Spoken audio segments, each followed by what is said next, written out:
is just like, I think the first game already wasn't great, but the Vi game, like, Oner is a good Vi. Like, we've seen him play this champion, we've seen him do well, and then like Faker not being able to step up to Zaka, that doesn't come as too much of a surprise. Gumayusi, I think his Seraphine was definitely considerably worse, but that's not the problem, right? That's not why they're losing these games. I can only hope that for the sake of this series, at the very least in this game, T1 is going to get rid or pick a tiny Yordle that is flexible, that is just generating free gold around the map, and that really has been a big issue. And if they don't, then if they don't B1 it here, it just is okay. Thank God. There we go. This was a sign that I can't play it. I'm happy. I'm happy already. This is great. Well, Zig's going to be locked in. Not sure where it's going. The Tristana ban is a little quizzical. It's perhaps like Viper Seraph or something completely cursed. It could be something like that. Oh. As Humble Life Esports, they do get access to the Vi. They're going to lock that one in. Could be something like Vi Talia to lock in here on the red side if they would like to. But could also just be taking away a bot lane. They might want to prioritize. Not sure what Viper wants to play. It will be his first game off the Ziggs. And he could be playing the Smolder here if he would like to. Instead, just heavy dive as the Kai'Sa are going to be locked away. Okay, I don't know about that one. Man, if only T1 had picked 6 before. Yeah. Bit of a questionable decision. Kai'Sa has really dropped in priority. And this to me is a sign that Humble Life is going to lane swap. Because I don't think you want Kai'Sa in an early lane against the Ziggs. I think in general, it's not great as T1 is just straight up stealing the homework, Atlas, and I love it. I think it's a great choice. That would be a Yasuo. Well, it's Sekka, yeah, why not? Which Wind Brother would you like? I would prefer the Yasuo, because I think that you can apply threat right from the get-go. But it's Sekka's Yone, so I'm not going to be mad either way. Yep, I think he can lock in whichever one of these he would like. Something that can put a lot of pressure on the Smolder would be a good idea, and he does cycle back to the Yone eventually. We'll be able to lock that one in. So, Humble Life Esports definitely taking a little bit of a different approach here. Certainly so much dive. And with the Vi, I think that the setup for the ultimate from the Yone is going to be a lot more dangerous, and then you can layer a Kai'Sa in on top of it. So a lot of pick potential. What has also been a consistent theme for Humble Life in this series is that I think they look so much more cohesive. They look very well coordinated, very clean, with exception of Doran, who we haven't really talked about yet, and I think we're going to keep it that way. Yep. But the rest of the team, very much on the same page. Obviously, Peanut and Zeka have been performing exceptionally, but I think even the Lights Engages, very much on point. Viper, obviously having a great time on the Ziggs. So, playing a dive composition when you've already shown that you're in great form right now, with these setups, with these Snap Engages, I think is always going to create a lot of confidence into the Hanwha Live draft. I'm wondering if they want to pick up the Rel is kind of a no-brainer here, is an exceptional engage support, has been winning a whole lot in playoffs as well.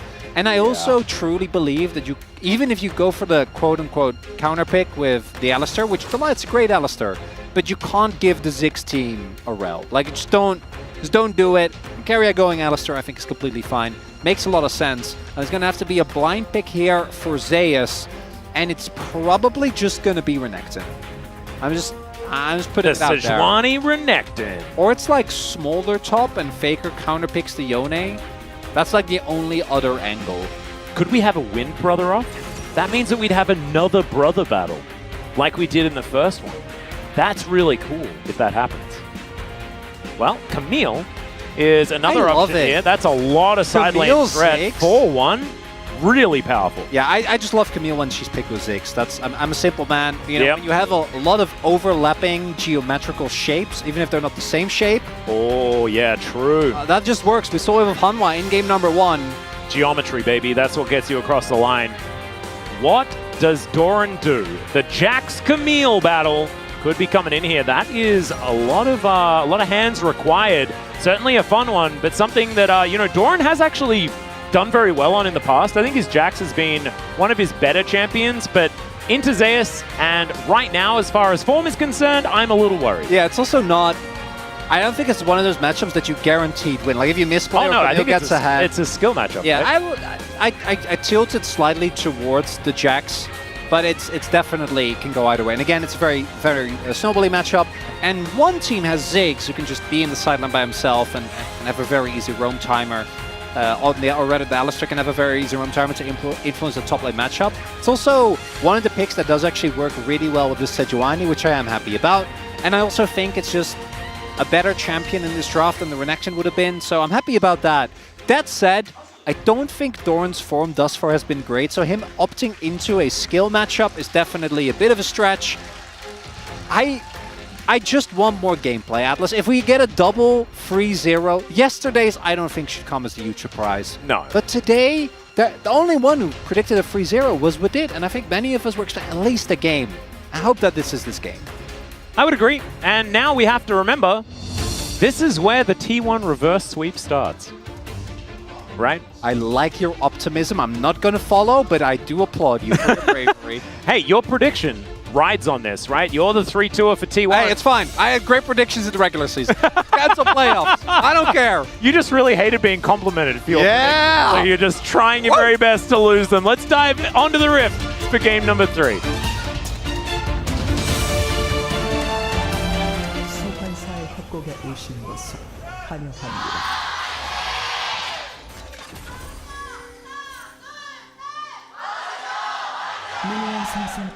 All right, we skipped that little moment where we see everyone spawning in, but instead, we're just having a look at the defense systems for everyone. Zeka going to be changing up his skin choice moving into this. There are some players that really like to stick to the one skin. Zeka and Deft is another great example of a player that goes with a different skin every single game. And it's good, bit of extra variety. As Faker is going to grab some stacks from Peanut. One stack. There we go. Immediately. Grab some stack. Sorry, not some stacks. Just some stack. One little bit of stack. They are walking over a ward. They are well aware of what they're doing here. Yeah, we're swapping. Yeah, Gumayusi looking for that swap angle. And Doran, very aware of what's going on here. Just going to walk past Zeus. Not sure whether that is the greatest of maneuvers. Yeah. As he is going to press Counter-Strike and then continue to get auto-attacked and bombed. A very weird series of events there as Delight is just going to wander in. It is a equestrian battle between the two of them here. A mount-off, if you will. Yeah, Delight a little bit slow there. It's actually really nicely done here by Oner, which you always want to do in these scenarios. When it's lane swap, is try to secure an early camp on the quote-unquote enemy side of the jungle. Peanut, however, is doing the same thing. That was already warded, so T1 making a good read on that one. And then now we'll just have vertical jungling with neither of the top laners really getting a whole lot. Big thing here is that Zeus was actually in the top lane from the get-go, whereas that wasn't the case for Doran, who just now has arrived. So Zeus is already level 2. And this is something we've seen T1 do a lot, where initially their lane swaps at MSI, I think, were... Even when they started to kind of figure out how to execute them, it obviously doesn't necessarily mesh that well with their style, but specifically putting Keria on the roam while having Zeus get a little bit more experience means that he often in the 1v1 is a little bit better, and when Zeus does well in the 1v1, T1 generally looks a lot more consistent. The downside is T1 knew this, when you swap, you are going to lose out in the play battle because of the resistances. I do think Ziggs makes it a little bit better. Yeah, maybe. And it kind of beckons the question, if can play Ziggs, why not earlier? Yeah, why not play Ziggs if can play Ziggs? That is a very good question. Something that we may not necessarily have the answer to. If they do just steamroll this game, utilizing the Ziggs beautifully. If this doesn't go well for T1, then you'll have your answer. Then we'll know, yeah. As Zeka just trying to do his best to get as much farm as possible. Once again, you know, Faker on the Smolder going to be pretty happy with how this one's going. As Hummer Life Esports will be able to grab themselves yet another plate. And there we go, Doran even getting a little bit of the extra money there. Jumping on top of Keria. Avoids the bouncing bomb beautifully this time. And yeah, T1 going to be zoned away from a lot of this experience. Doran has Demolish as well. So actually getting a lot out of this. Yeah, headbutt as Keria just trying to get underneath the turret, so at least they can get some of the experience as Doran is going to tank a turret shot, but that is another plate going over to this Kai'Sa. And yeah, a bit of an influx of money here for Humble Life Esports, putting them at about 400 gold in the lead, but that's pretty standard it's about what for you these lane swaps. Also, top lane is going to be not great for Doran. Because he's going to have to TP back to his wave, whereas Zeus is going to be able to back and then TP back in. So now the question becomes, can either of the jungle impact his top half? Because yes, I know that the gold for Zeus isn't better, but like his lane state is very far ahead of Doran. Doran just hit level 3, Zeus is halfway through to 5. 6 spike is obviously absolutely ludicrous for the Camille. And Zeus, again, can trade as much as he'd like, because Doran does not have TP. So... Yep. Humble Life was able to get a lot of gold into Viper, and Doran actually got a decent amount of XP right through XP sharing, also uses Demolish towards the bottom half of the map. But he is going to have to pay for the price for that in the 1v1. Is that enough? Well, that remains to be seen. It's the classic Doran sacrifice that he does just feel very confident doing, as Oner going to miss the smite, unfortunately. And Peanut is going to be able to take down his big Raptor. So like you're saying, the big winner is going to be Zeus here towards the top side. Even Doran with that wave bouncing back wasn't able to get that many minions, as we can see. And Viper now looking to try and get out of the way, as that is going to be a stop on the recall. Don't know whether Doran really wanted to do that, as Zeus is going to hookshot over. And yeah, that's a decent bonk. Doran, yeah. If Peanut was there, that would have been great, but you don't have TP. And Zeus does. Well, he does have walk, so he can theoretically go home and do that. Yeah, if there was a gank timing here like this, that would have been a really good play, but now I just think it kind of misses the mark. Oh, I hadn't had the opportunity to talk about that yet. Makes a lot more sense now. So Viper actually has TP, so no Captain Barry this time around. Oh, true. And they TP'd Viper to catch that top wave. Doran's still going to be very, very sad, but Zeus hasn't backed. Yeah, and he is very, very low. Zeka now in a little bit of trouble, but is able to snap back. Hextech Ultimatum does come down as Mom gets angry as well. A lot of damage there, but there's the flash forward into the crash down. Zeka's going to get interrupted. It's a decent pulverize. Zeus is burning, but he survives! And that is first blood onto Peanut, picked up by Gumayusi. Still, the cleanup is going to be there. Delight likely to fall down, though, and T1, they're stacking up Faker at the same time and collecting some grubs. And again, they can just TP Camille to whichever wave they'd like. An overextension from Hanwha Life. And T1 getting a win here. Gumayusi is just going to be able to shove in here towards the top side of the map. And the attempt on Zeus's life there, even without his base, doesn't actually end up working out. Really big that he is able to get as much food as he does, dodges the Q, and then has the physical shield. So actually able to stay alive. That was a very optimistic E back in from him. But crucially, Zeka doesn't actually connect with the ultimate, so Zeus stays alive. And then the damage is there. Hanwha Life, with their dive, don't actually get their intended target. And then with the flash, Doran is able to take down the Camille, which is going to feel great for him because he really needed some help. Yeah, but that it wasn't 1v1. Wasn't quite enough. The interruption on the Fate Sealed by Keria, absolutely amazing. Turns that into a brilliant pulverize there as well. I think Keria having a great early game to start this one off as Viper. Yeah, he would have liked to have a Captain Barry opportunity there. Does not have it. Still is going to survive. And even on farm right now, but that is going to change, especially as plates do start to fall down. Gumayusi going to put down the minefield and just start having a really good time. Oner moving down towards his bottom side as Zeus does take not the greatest of trades, but with the Sejuani here, Doran is in a lot of trouble. Peanut to move in, and he is kind of lurking. Information does go over to Oner here. This wraparound could be absurd. They do know that Oner is in the area. They know that this is a 2 versus 2. Peanut continuing to bide his time as Zeus moving back to the tri-brush. There is the counter-strike. The chain CC's decent. Cease and assist comes down though, and that's Peanut locking down the kill.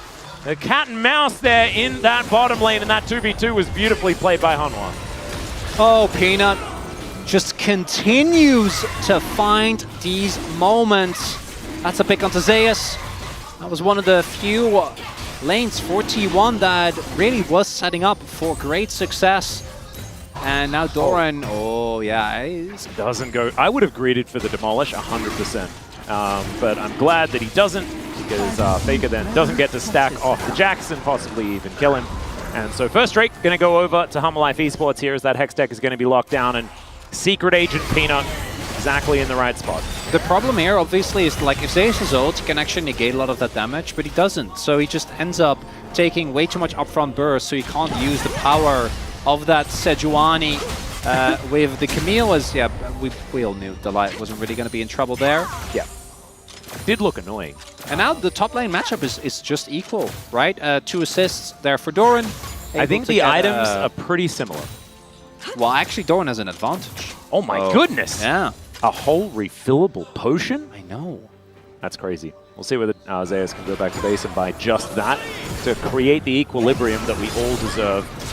As Zeka is still doing a great job, actually ahead by about a wave.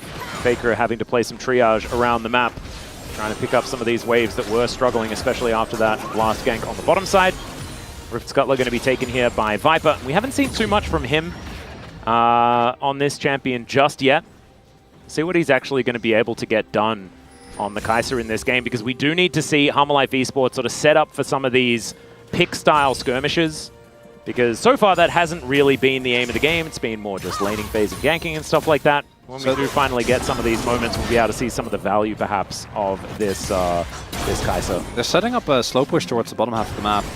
A lot of vision being secured as well. I don't think that they can really go for a dive here, but maybe they want to try and play for the turret push. Faker also roaming down towards the bottom half of the map, so that actually would enable a dive. Does get spotted, so Hanwha is very aware of this. Keria gonna run interference, but yeah, like realistically, some turret plates are the most you're gonna get out of this. A lot of buttons. Just clears the wave. Up and available, and a lot of them miss from Gumayusi there as well, so Zeka is still pretty healthy. Again. Oh god, we've seen this play before. Faker is rotating down. Delight's already here though. Teleport to come in from Doran or from Viper as both of them turn up. That is a phenomenal headbutt though from Keria, trying to get them out of there, but Oner is in so much trouble. There's a killer instinct from Viper. He gets the big old shield. Peanut looking for the angle onto Faker, but he doesn't have any more gap close, and Faker's still looking to try and take him down. It's a double now though, and he just walks too far. Doran shuts down the Smolder, and Humble Life Esports win the fight. The coordination from Hanwha proves supreme again, Atlas. As the TP comes in from Doran. Looks initially like they are down a member, and T1 take a big risk trying to force this play, even though it is being read. And it just backfires immensely. Now a Viper further ahead. The fact that was a 4 versus 5. The T1, they're already so far up, they just don't really have the opportunity to get out of here. As you point out, they're able to make this last for a little bit, but like Faker isn't online yet. If that Smolder has damage, this could be a really big moment, but it just isn't. And then here, I think, understandably, T1 want to try and salvage it with Faker. You just need to back off, right? Like, if you stay near Guma, Keria's always going to die, but giving over another kill to Doran for a kill that you're just not going to get, chasing after Peanut, it's just a big mistake. And now the gold lead firmly in favor of Humble Life. The one upside for T1 is that they're now in basically the opposite position that they were last time around, where they have Smolder and Ziggs. So it's not quite the same in that they need to win these early games. But I think Humble Life, their coordination has been so good. And the one thing that I do think you struggle with Ziggs and Smolder is well-coordinated dive. And Hanwha has a lot of that, Atlas. They do, and they also have... Viper will be big. Yeah, Glacial Prison going to go wide there. Also supercharges out of the way of the Winter's Wrath, and that means that he's going to be A-OK. No flash required. He doesn't have Cleanse. That would have been a kill. Or at the very least, force a flash. It's not happening. And Hanwha Life get the objective here as well. The TP exec at the top, got the shove there. That's going to even out the Grubs here, and means that both the Camille and the Jack's going to be on even footing as far as those side lanes are concerned. And moving towards this mid-game, we do have the Scryer's Orb does give T1 the knowledge that this is going down. But moving into the mid-game, we've got a Jax and a Camille on basically parity. there are 2 Ruby Crystals for Doran in advantage, but we also have Doran on 0 deaths and 100% kill contribution. Like, that wasn't on my bingo card at all. What does it mean? Yeah, I don't know. Obviously, main character, once again, is Peanut. He's been pretty good. He has been really good, Atlas.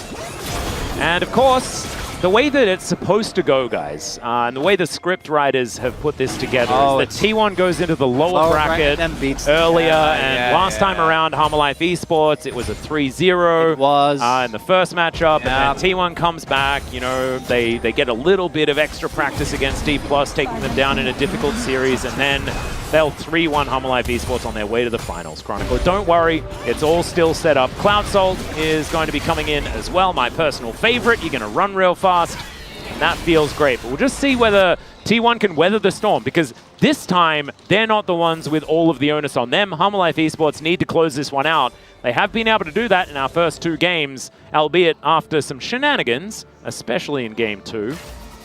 And I think the harder they make them work for it, the better this is going to go. Okay, Viper. Yeah, let's not walk into the bombs anymore. Maybe he was just testing it, you know, to see how much damage he takes as Hookshot going to come out. I'd also love to hear the opinion of the space on this, but if there is a game where you're allowed to go Zerefs, this is really one of them. You are playing into a lot of dive. Like, Zerefs actually, you do get a good amount of value out of it. Yep. I thought you said you're allowed to play Zeref, and I'm like, why would they play? They can't play Zeref because everyone's locked in their champions. Yeah, that's not a champion. No, I mean Zeref's. Yeah, he is.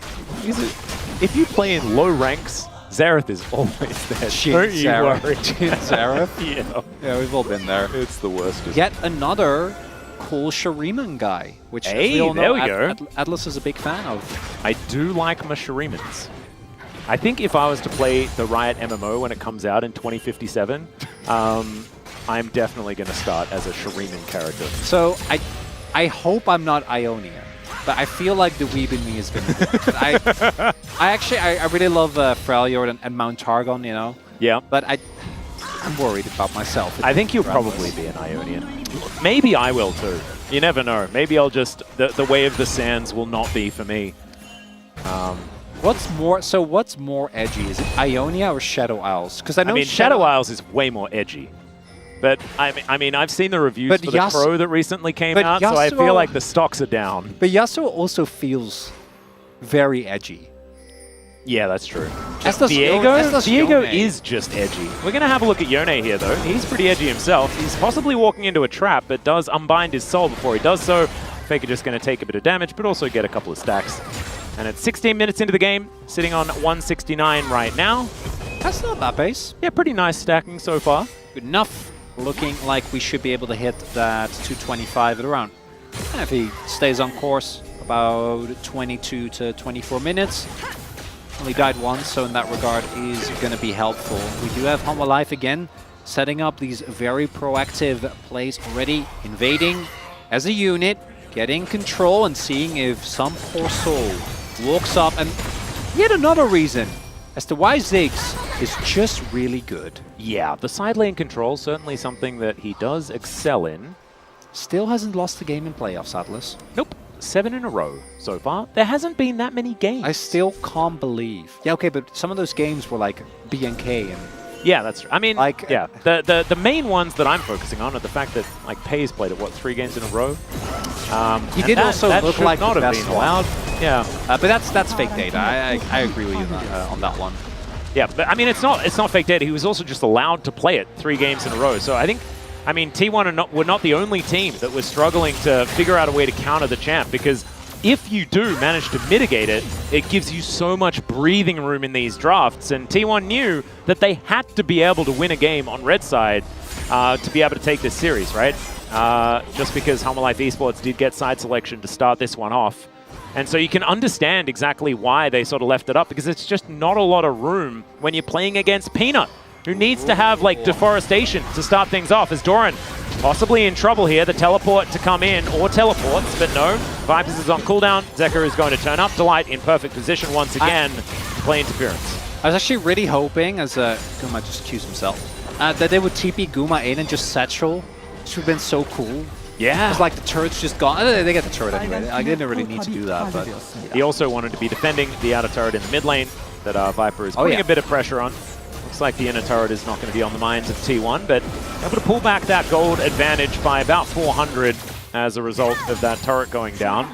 Still, Viper just happily farming. Does have his static shiv completed already. Let's see what he's going to be able to complete now. I think 2 items spike to come in. 191 on the stacks here for Faker, really starting to build that one up. This was about where 225 was being hit by Zeka in his last Smolder game, but of course a very different story when you're against a Yone, who's a lot more mobile and annoying than Nasus is. Zeka is just going to dive in and look for a bit of an angle. He's got Aura on his Chovy, or on his Yone, man. The only one, well, that's as I was going to say, the only one with more Aura is Chovy, which doesn't come as too much of a surprise. 2 items spike been hit for both Guma and for Viper. Herald going to go down mid. This is a must-win, I think, for T1, but Faker isn't that strong just yet. The light on a deep flank angle. T1 can still give this one up and just play for mid lane turret, but I think they really shouldn't. And they land a lot of poke is going to be one of the main things. And the light, he is still behind enemy lines. Flank. I think they have a suspicion because Zeus is trying to snoop. Nope, just going to go. And they don't have a lot of vision there. We see some question mark pings. I think they know. Well, Peanut is there walking to the back of the pit. In comes Delight now as the Arctic Assault is going to miss. And now Peanut wants to find a priority target. Crashdown is going to be interrupted there. And Glacial Prison comes through as well. Zeka looking for the angle, but he isn't going to pull the trigger just yet. And now Viper going to get ultimatums. Zeka does find the angle though, and there is the ulti to come through. Mom comes down as well. Viper thrown around the battlefield. They take down the Ziggs, but Faker is still at full health. And Zeka can't get on top of him. Peanut gets a huge shield though. Still the sneezing comes through, and Doran just picks up a triple kill out of nowhere. That's an ace, and they're like, oh, heck with the dragon. We'll go take a Baron. It's Doran that comes up huge together with Zeka as T1 makes a colossal mistake, goes way too deep for Viper, just walks into melee range of the Jax, and guess what? No one on T1 can deal with that, and it starts off basically as a dream. Yeah, Oner misses his Q, yeah, they use a lot of cooldowns, and I think especially that Ziggs ult, maybe wanted to hold on to that one, but this looks like a dream. You take the engage away, and then here, crucially, they go in, but there's no follow-up onto Viper. So, starts off with a great ultimate, and then Guma just gets immediately blown up in the fight, doesn't get to do any damage, and then Faker's alone, but Faker's alone against Jax. Oh, Doran. And against Yone, so he just doesn't really get to do any damage. Doesn't have a stacks yet either. 나이스 형님들. I imagine lots of thanks, guys. Yep, and thanks Doran there as well. But also, like, at the start of that fight, Delight ate so many cooldowns. Yeah. And so kind of still did his job.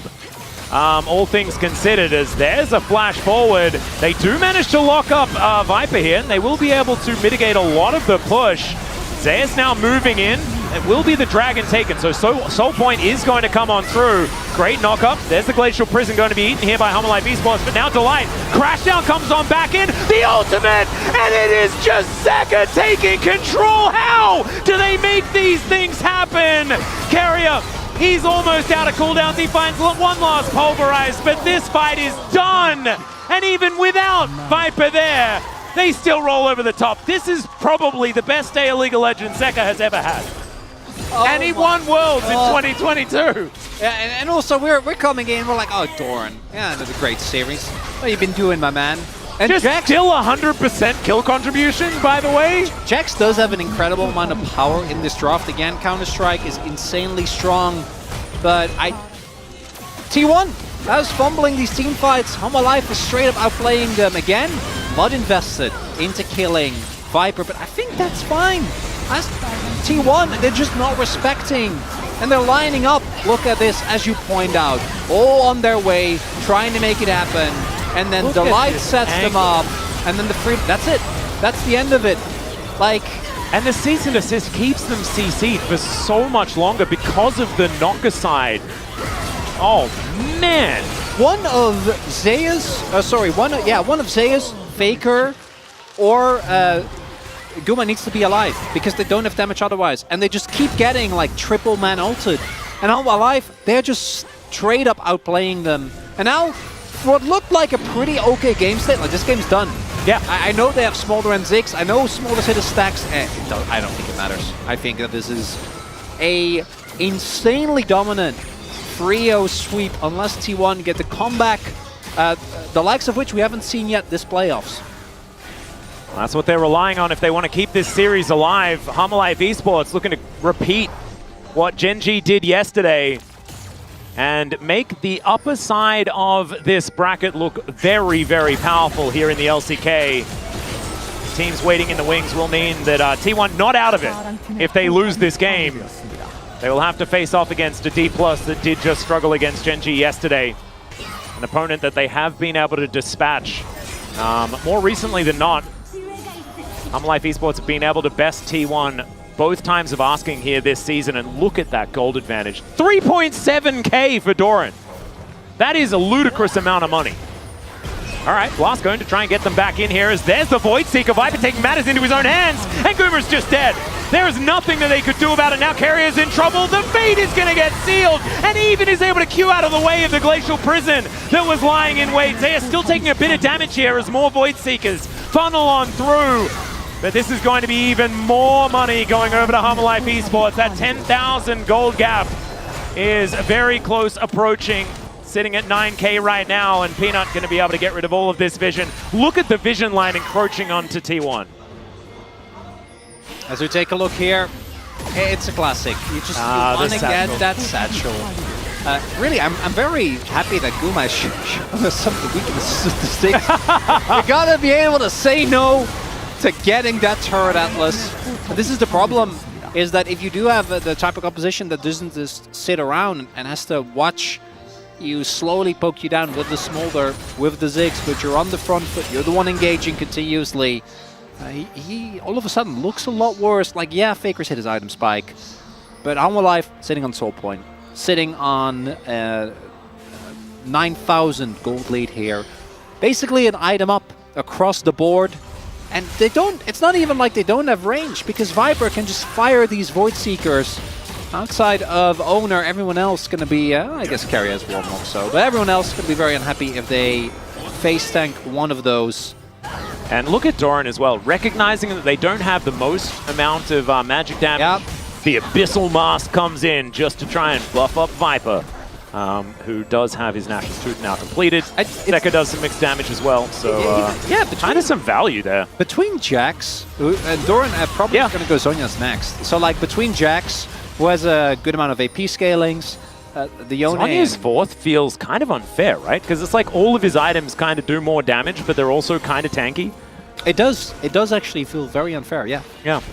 Well, I think the most unfair part is the 4,000 gold lead that he has individually. It helps. Yeah. It helps. I would say so.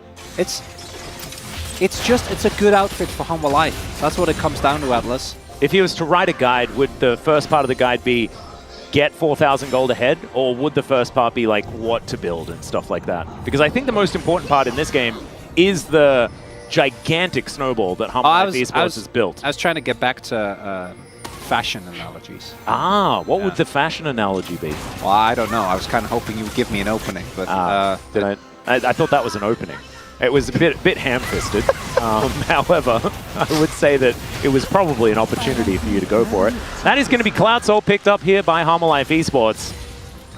And yeah, it's a lot of money on Viper. He's got 300 CS here. It's just an everything gap. It is. Atlas, it really is. Like, looking at how these fights play out, HLE clearly have woken up very, very sharp here today. And oftentimes, like, when this year started, not even this season, when the year started, we looked at HLE Esports and said, wow, okay, there's the season assist. Killer Instinct comes down. Gumayusi this time can go golden, but Delight is going to be here, and Viper just pops him. That is going to be Oner now in trouble. The Crashdown still gets the CC, even with the headbutt, and they're still going. Faker, he's going to go golden, but that is just to watch as the bad guys encroach. He can't get through the base gate as Doran's going to be able to lock him down. That is Viper dead once again, but he's been bait this whole game. And Zeus, he hook shots away. He is going to be able to get some funny business done, but the flash forward and then the counter strike. And I think he is just dead. That's going to be the ace. And Life Esports, I think they're just going to say top of the morning to the series here as they look to push in for the win. And Gen.G remains a formidable opponent, Atlas. But you really couldn't ask for more from Hanwha Life, showcasing that they are, in fact, and by a seemingly insurmountable margin, the second best team in the LCK. Because what this team is showing here today, compared to what T1 has brought, what DK brought us yesterday, it's just not enough. As Doran, very nice little showcase there of the interaction. Counter-Strike reducing AoE damage. Yep, Keria is looking for a bit of an angle here. They're not able to kill him. Oner is going to walk in though, and teleports are coming down. Voidseeker not going to find the mark, and that would have been a killer instinct immediately there from Viper. He has no regard for his own life whatsoever. He just wants to start fights, and I do love that about him. They are now going to look for the Baron, and I don't know whether T1 going to be able to do anything about it.